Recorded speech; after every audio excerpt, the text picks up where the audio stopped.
12 अप्रैल 2017 अफगानिस्तान। एक कमरे में एक ऐसी खुफिया मीटिंग हो रही थी जिसका मकसद सिर्फ और सिर्फ एक था, हिंदुस्तान की धरती को खून से लाल करना।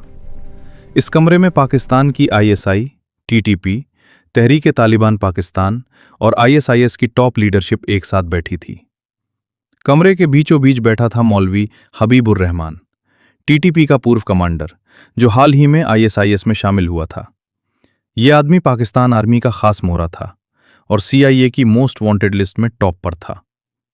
मीटिंग लगभग 5 घंटे तक चलती रही और इस कमरे के कोने में चुपचाप खड़ा था शाहिद मोमिनुल्लाह। वो मौलवी हबीब के सारे अकाउंट्स और फंडिंग को संभालता था। सुबह के लगभग 10 बजे शाहिद अफगानिस्तान के कंधार शहर पहुंच चुका था। वो एक छोटे से क्लिनिक के बाहर आकर रुक गया। करीब 10 मिनट तक आसपास नजर रखने के बाद जब उसे तसल्ली हो गई कि रास्ता साफ है, तो वो तेजी से क्लिनिक के अंदर घुसा और दरवाजा अंदर से लॉक कर दिया। शाहीन ने सीधा अपनी जेब में हाथ डाला और 5 अफगानी नोट निकालकर डॉक्टर की टेबल पर रख दिए। दोनों के बीच एक शब्द नहीं बोला गया। शाहिद तुरंत पलटा और क्लिनिक से बाहर आ गया। घर जाकर डॉक्टर ने वो 5 नोट निकाले और मैग्नीफाइंग ग्लास से नोट को देखने लगा। साधारण से दिखने वाले उन नोट्स पर पेंसिल से लिखे छोटे छोटे अक्षर उभरने लगे। ये कोई आम अक्षर नहीं थे। ये फारसी भाषा में लिखा एक हाईली कॉम्प्लेक्स कोडेड मैसेज था। लगभग 40 मिनट की कड़ी मेहनत के बाद डॉक्टर ने उस कोड को डिकोड किया। एक सफेद कागज पर उसने उस मैसेज का असली मतलब लिखा। इस साल दिल्ली में मैच खेलने का प्लान है। खिलाड़ी दिल्ली आसपास के किसी इंजीनियरिंग कॉलेज में एडमिशन ले चुका है। इस डॉक्टर ने अगले ही पल एक सैटेलाइट फोन निकाला और यह मैसेज सीधा 1200 किलोमीटर दूर भेजा। शाहिद कोई पाकिस्तानी आतंकी नहीं, बल्कि पिछले 7 सालों से आईएसआई के अंदर सांप की तरह कुंडली मारकर बैठा रॉ का अंडर कवर एजेंट था, एजेंट सूरी। और वो दुकानदार का डॉक्टर रॉ का ही एक स्लीपर एसेट था। दोस्तों, इस वीडियो में हम आपको बताएंगे कि कैसे रॉ ने एक फेल्ड यूपीएससी स्टूडेंट की मदद लेकर उस आतंकी को पकड़ा जो दिल्ली में तबाही मचाने वाला था। कैसे रॉ ने खुद उस आतंकवादी को आरडीएक्स बॉम्ब देकर उसे अपने जाल में फंसाया। ये था रॉ का सीक्रेट ऑपरेशन वुल्फ हंट। 15 अप्रैल 2017, रॉ हेडक्वार्टर्स, न्यू दिल्ली। एक सीनियर रॉ ऑफिसर जिनका कोर नेम माथुर था, सीधे रॉ चीफ अनिल दसमाना के कैबिन में गए। माथुर ने अनिल दसमाना से कहा, वो दिल्ली में है सर, वो दिल्ली में घुस चुका है। अनिल दसमाना ने पूछा, कौन दिल्ली में है? माथुर ने कहा, सर, अफगानिस्तान में बैठे मेरे डीप कवर खबरों ने एक रिपोर्ट भेजी है। आईएसआई ने बेहद खतरनाक और वेल ट्रेंड आतंकवादी को फंड किया है और वो आतंकवादी इस वक्त दिल्ली में है। वो एक स्टूडेंट के भेस में किसी कॉलेज में पढ़ाई करने के बहाने यहां पहुंच चुका है। अनिल दसमाना ने पूछा, उसका नाम, उसकी शक्ल, कोई पासपोर्ट डिटेल, हमें उसके बारे में क्या क्या पता है? माथुर ने सिर झुका लिया और निराशा भरी आवाज में बोले, कुछ नहीं सर, हमें बस इतना पता है कि वो एक अफगान स्टूडेंट बनकर आया है। माथुर, तुम्हें अंदाजा है तुम कह क्या रहे हो? इस वक्त दिल्ली में 15,000 से ज्यादा अफगानी स्टूडेंट्स पढ़ाई कर रहे हैं। ये तो घास के बड़े ढेर में एक छोटी सी सुई ढूंढने से भी ज्यादा मुश्किल है। मैं जानता हूं सर, पर अगर हमने उसको जल्दी नहीं पकड़ा तो वो अपने नापाक मंसूबों में कामयाब हो जाएगा और हमारी राजधानी लाशों के ढेर में तब्दील हो जाएगी। आज और अभी से रॉ की सबसे टॉप प्रायोरिटी इस आतंकवादी को ढूंढना है। इस मिशन का नाम होगा ऑपरेशन वुल्फ हंट। माथुर, मुझे रिजल्ट्स चाहिए और वो भी जल्दी। ऑपरेशन वुल्फ हंट शुरू हो चुका था। माथुर लगातार 48 घंटे तक बिना सोए अपने ऑपरेशन रूम में व्हाइट बोर्ड के सामने खड़े सोच रहे थे। तभी उनके दिमाग में एक चिंगारी चली। उन्होंने खुद से कहा, अगर वो अफगानिस्तान से दिल्ली आया है और एक बड़ा अटैक प्लान कर रहा है, तो उसे एक्सप्लोसिव्स और लॉजिस्टिक्स के लिए पैसे चाहिए होंगे। उसके आका उसे कहीं न कहीं से ब्लैक मनी भेज रहे होंगे। फंडिंग को ट्रैक करने के लिए रॉ एजेंट शैलेश अय्यर को चुना गया। माथुर ने तुरंत शैलेश को बुलावा भेजा। इसके साथ ही माथुर को यह भी एहसास था कि उन्हें ग्राउंड पर एक फील्ड एजेंट की जरूरत है। इस काम के लिए उन्होंने रॉ के सबसे तेज और चालाक एजेंट को चुनना तय किया, जिसका नाम था अजय श्रीवास्तव। माथुर अजय और शैलेश से मिले। माथुर ने शैलेश से कहा, शैलेश, कैसे भी करके तुम्हें फंडिंग को ट्रैक करना है। मुझे एक पतली सी डोट चाहिए जो हमें इस आतंकवादी तक ले जाए। माथुर ने फिर अजय की तरफ देखा और कहा, अजय, तुम्हारा काम है दिल्ली में हर उस अफगानी स्टूडेंट के बारे में अंडरग्राउंड खबर निकालना जिसने पिछले 3 से 4 महीनों में यहां एडमिशन लिया हो। इसके बाद अजय और शैलेश अपने अपने काम पर लग गए। दिन हफ्ते में बदलने लगे और हफ्ते महीनों में रॉ के ऑफिसर्स दिन रात एक कर रहे थे, लेकिन उन्हें सिर्फ और सिर्फ नाकामी मिल रही थी। एक दिन की बात है। शैलेश को उसका जूनियर कंप्यूटर में एक ट्रांजैक्शन दिखाता है। सर, इस एंट्री को देखिए। मार्च 2017 में एक साथ $600 अफगानिस्तान के एक बेहद छोटे और पिछड़े हुए पहाड़ी गांव में ट्रांसफर किए गए हैं। शैलेश समझ गए कि उन्हें वो पतली सी डोर मिल गई है। जब टेक्निकल टीम ने उस बैंक अकाउंट को रिवर्स ट्रैक किया तो पता चला कि ये ट्रांजैक्शन दुबई में रजिस्टर एक शेल कंपनी ने किया है। ये एक ऐसी कंपनी थी जिसका वजूद सिर्फ कागजों पर था, पर इसका कोई ऑफिस नहीं था। शैलेश ने बिना वक्त जाया किए दुबई में बैठे रॉ के अपने सबसे खास अंडरकवर ऑपरेटिव रॉबिन को एक इनक्रिप्टेड मैसेज भेजा। रॉबिन पिछले 12 सालों से दुबई में एक बिजनेसमैन के रूप में अपनी असली पहचान छुपा के रह रहा था। रॉबिन अपने सोर्सेज और दुबई पुलिस के अंदर बैठे अपने खबरियों के जरिए एक हफ्ते के अंदर उस कंपनी के मालिक तक पहुंच गया। उस इंसान का नाम था अल बुखारी। जब रॉबिन ने बुखारी के बारे में इंटेल गैदर करना शुरू किया तो पता चला कि अल बुखारी पिछले 10 सालों से दुबई के आलीशान शहर में एक इज्जतदार व्यापारी का नकाब पहने हुए था, पर असल में वो आईएसआई और टेररिस्ट का एक बहुत बड़ा फाइनेंसियर था। रॉबिन की लगातार निगरानी ने एक बेहद खास बात पकड़ ली थी। बुखारी को ब्रेन ट्यूमर था और इस बीमारी की वजह से वो हर हफ्ते दुबई के मशहूर राशिद हॉस्पिटल में अपना सिटी स्कैन और चेकअप करवाने जाता था। रॉबिन ने पता लगाया कि सिटी स्कैन वार्ड में एक इंडियन ओरिजिन की नर्स काम करती है। रॉबिन ने उस नर्स को अप्रोच किया, उसे इंडिया में एक सेफ फ्यूचर और एक बेहद ही अच्छी नौकरी देने का लालच किया, वो भी सरकारी देशभक्ति और बेहतर भविष्य के लालच ने। उस नर्स को रॉ का एसेट बना दिया। अगले हफ्ते जब हुकारी अपने बॉडीगार्ड्स के साथ राशिद हॉस्पिटल पहुंचा तो वार्ड के अंदर उसने अपने सारे मेटल के आइटम्स, अपना वॉलेट और अपना हाई एंड इनक्रिप्टेड फोन उस नर्स की ट्रे में रख दिया।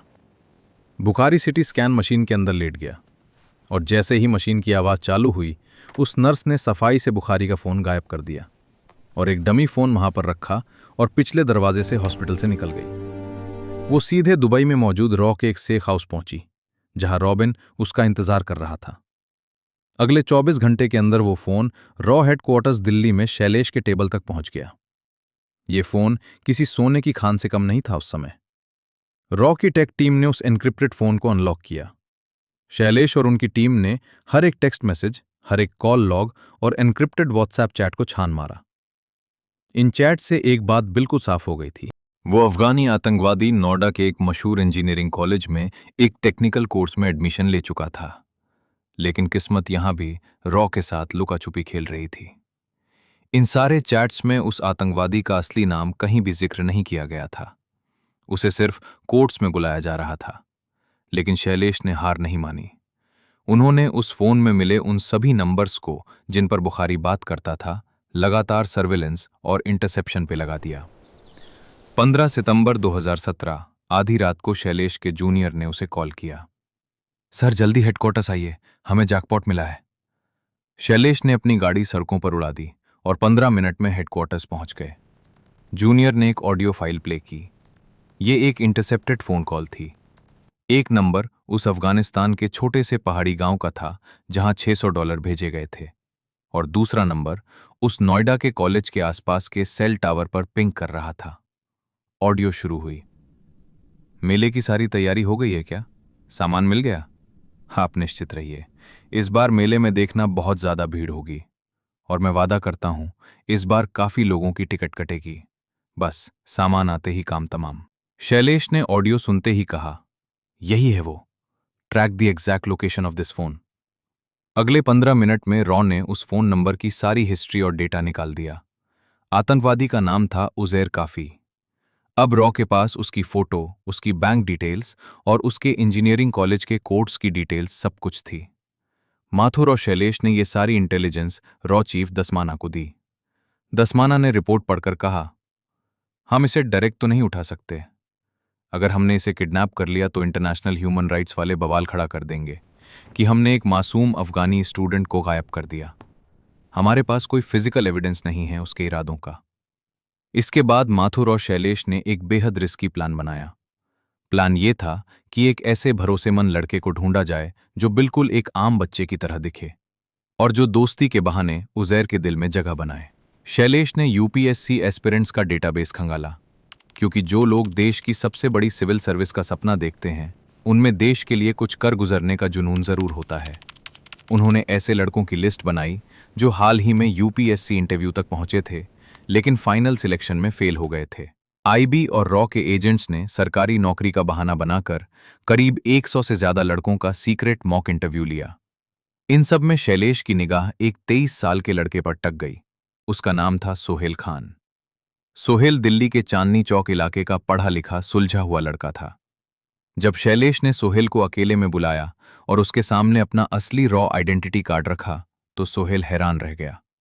शैलेश ने सीधे शब्दों में कहा, सोहेल, ये कोई नौकरी नहीं है, ये देश के लिए एक मिशन है। सोहेल ने कहा, सर मुझे लगा मैं अपने देश के किसी काम का नहीं रहा। आज आप खुद मेरे पास चलकर आए हैं और मुझे भारत माता की सेवा करने का मौका दे रहे हैं। बताइए ना मुझे क्या करना है। सोहेल के इस जज्बे ने शैलेश के दिल को जीत लिया। शैलेश ने सोहेल को पूरा प्लान बताया। अक्टूबर 2017, नोएडा का वो मशहूर इंजीनियरिंग कॉलेज। एडमिशन बंद हुए महीनों बीत चुके थे जब शैलेश एक लोकल गार्डियन बनकर सोहेल को कॉलेज लेकर गए। लेकिन प्रिंसिपल ने एडमिशन करने से मना कर दिया।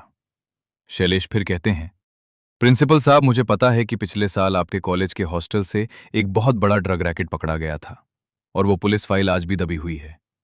अगर आप चाहते हैं कि आपकी इज्जत और ये कॉलेज दोनों सलामत रहे तो फिर इस लड़के को ठीक उसी कोर्स और उसी सेक्शन में डालिए जहां उज़ैर गफी पढ़ रहा है।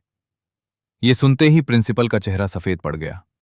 तब अचानक उसके डेस्क का लैंडलाइन बजा और लाइन पर दिल्ली के एक बहुत बड़े कैबिनेट मंत्री थे जिन्होंने उसे तुरंत कॉपरेट करने का ऑर्डर दिया।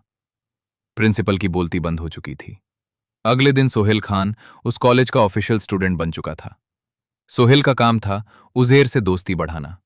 उज़ैर, जो पिछले कई महीनों से एक अनजान शहर में अकेला फील कर रहा था, उसे सोहेल जैसा एक लोकल और मददगार लड़का बहुत पसंद आया। सोहेल उसे कॉलेज की पढ़ाई में मदद करता, कभी अपने घर का बना खाना खिलाता। कुछ हफ्तों के बाद एक दिन कैंटीन में चाय पीते हुए ने सोहेल से कहा, भाईजान, मैं इस हॉस्टल के बेकार माहौल से तंग आ चुका हूं। तुम तो दिल्ली के हो, मुझे लाजपत नगर जैसी किसी अच्छी जगह पे कोई कमरा दिलवा दो ना। सोहेल बोला, अरे उज़ैर भाई, इसमें कौन सी बड़ी बात है। अरे मैं आज ही आपके लिए एक बेहतरीन कमरा ढूंढवाता हूं। सोल ने तुरंत ये खबर शैलेश और अजय को पास कर दी। अजय ने लाजपत नगर में एक ऐसा स्पेशल कमरा चुना जो हर तरफ से रॉ और दिल्ली पुलिस की निगरानी में रखा जा सके। उस कमरे की सड़क पर आने जाने वाले भाजीवालों से लेकर पास की चाय की टपरी वाले तक सभी के सभी आम भेष में अंडरकवर सिक्योरिटी फोर्सेस थे। उज़ैर को वो कमरा बड़ा पसंद आया। कमरे में आते ही उज़ैर अपने मंसूबों की आखिरी स्टेज पर पहुंच गया। रॉक इंटरसेप्टर्स ने एक बार फिर उज़ैर की अपने आकाओं के साथ कॉल रिकॉर्ड की। इस बार उसने कहा, मैंने मेले के लिए 3 टारगेट सेट किए हैं, IGI airport, Ansal plaza mall और एक बड़ी मार्केट। इनमें से किसी भी जगह हम बहुत बड़ा नुकसान कर सकते हैं, बस मुझे उस सामान की डिलीवरी दे दो। ये सुनते ही शैलेश ने एक शातिर चाल चली। 2 दिसंबर 2017, कमरे में सोहेल और उज़ैर बैठे बातें कर रहे थे। सोहेल ने अपने प्लान के मुताबिक चेहरे पर गुस्सा लाते हुए कहा, भाईजान, मेरे जहन में आज भी आग लगी है। 2002 के दंगों में इन जालिमों ने मेरे मामू जान को जिंदा जला दिया था और इस नामुराद सिस्टम ने हमें आज तक इंसाफ नहीं दिया। मेरा खून खौलता है जब मैं इन लोगों को खुशी से जीते हुए देखता हूं। सोहेल के अंदर ऐसी आग और सिस्टम के खिलाफ नफरत देखकर उज़ैर के अंदर का आतंकवादी जाग उठा। उसने सोहेल के कंधे पर हाथ रखते हुए कहा, सोहेल, जहां इंसाफ नहीं मिलता ना, वहां इंसाफ छीना जाता है। खून का बदला सिर्फ खून से लिया जाता है। अगर तुम्हारे अंदर थोड़ी सी भी हिम्मत है तो तुम मुझे बस कहीं से बॉम्ब का इंतजाम करवा दो। बदला कैसे लेना है वो मैं तुम्हें दिखाऊंगा। सोहेल ने हैरानी का नाटक करते हुए कहा, भाईजान, मैं बॉम्ब कहां से लाऊंगा? हाँ, मेरा एक चाचा है, वो पुरानी दिल्ली में कुछ ऐसे अंडरवर्ल्ड के लोगों को जानते हैं जो ये सब स्मगलिंग करते हैं। मैं उनसे बात करके देखता हूं। मछली पूरी तरह कांटे में फंस चुकी थी। सोहेल वहां से निकला और शैलेश को यह खबर देता है। शैलेश ने सीधा डीआरडीओ के टॉप मिलिट्री साइंटिस्ट्स को कॉल किया। उन्होंने डीआरडीओ से स्पेशली एक आरडीएक्स बॉम्ब बनाने को कहा। कुछ ही दिनों में वो बॉम्ब रॉ के पास पहुंच गया। 12 दिसंबर 2017 सुबह का वक्त था। दिल्ली के खुफिया सेफ हाउस में शैलेश, अजय और सोहेल तीनों मौजूद थे। शैलेश ने एक काले रंग का भारी स्पोर्ट बैग सोहेल के हाथ में दिया। बैग को लेकर सोहेल उज़ैर के कमरे की तरफ बढ़ रहा था। उसके ठीक पीछे थोड़ी दूरी पर अजय और 30 से ज्यादा दिल्ली पुलिस के black cat commandos civil dress में पूरे इलाके को घेर चुके थे। जैसे ही सोहेल कमरे में घुसा, उजैर की आंखें बैग पर टिक गईं। सामान लाया? उजैर ने बेसब्री से पूछा। सोहेल ने कांपते हुए हाथ से बैग मेज पे रखा। उजैर ने बैग खोला और वो एक्सप्लोजिव देखकर खुश हो गया। उजैर ने उस बॉम्ब को बाहर निकाला और उसे चेक करने के लिए तुरंत बाथरूम की तरफ गया। सोहेल पलक झपकते ही कमरे के दरवाजे से बाहर निकल गया।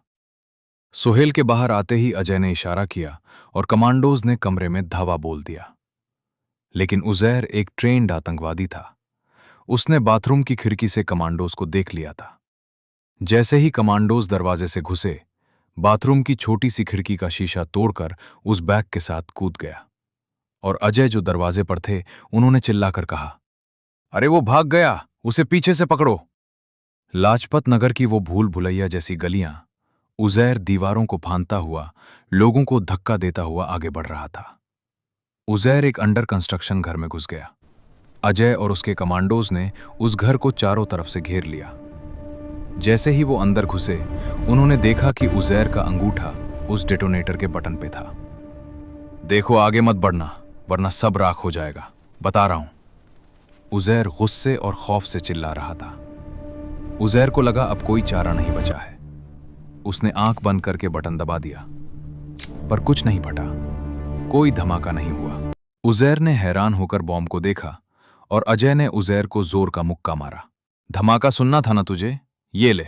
दरअसल वो बॉम्ब दिखने में, वजन में और केमिकल स्ट्रक्चर में बिल्कुल असली बॉम्ब जैसा था, लेकिन उसकी वायरिंग इस तरह से की गई थी कि उसका ट्रिगर और डेटोनेटर पूरी तरह डेड था।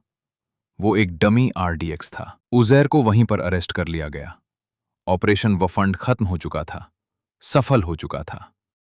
रॉ ने एक अनजान आतंकवादी को उसके ही जाल में फंसाकर उसे हाथों पकड़ लिया। उजैर से ऐसी सख्त पूछताछ हुई कि उसने अपने सारे मास्टर्स के नाम उगल दिए। भारत ने ये सारी इंटेलिजेंस CIA और अमेरिकन फोर्सेस के साथ शेयर की। इस इंटेल के बेस पर US फोर्स ने अफगानिस्तान के उन पहाड़ी इलाकों में उन आतंकवादी कैंप्स पर सर्जिकल स्ट्राइक्स की और उन सभी आतंकवादियों को उनकी सही जगह जहन्नुम पहुंचा दिया। वहीं सोहेल खान की इस साहस और बहादुरी को देखते हुए भारत सरकार ने उसे स्पेशल कोटा के तहत वही इज्जत की नौकरी दी जिसका उसने सपना देखा था। वो अपने देश के लिए एक असली हीरो बन गया। दोस्तों, अगर आपको वीडियो पसंद आई हो तो एक लाइक जरूर कीजिएगा, और अगर ऐसी इंटरेस्टिंग वीडियोस देखना चाहते हैं तो चैनल को सब्सक्राइब करना ना भूलें। मिलते हैं अगली वीडियो में, तब तक के लिए जय हिंद।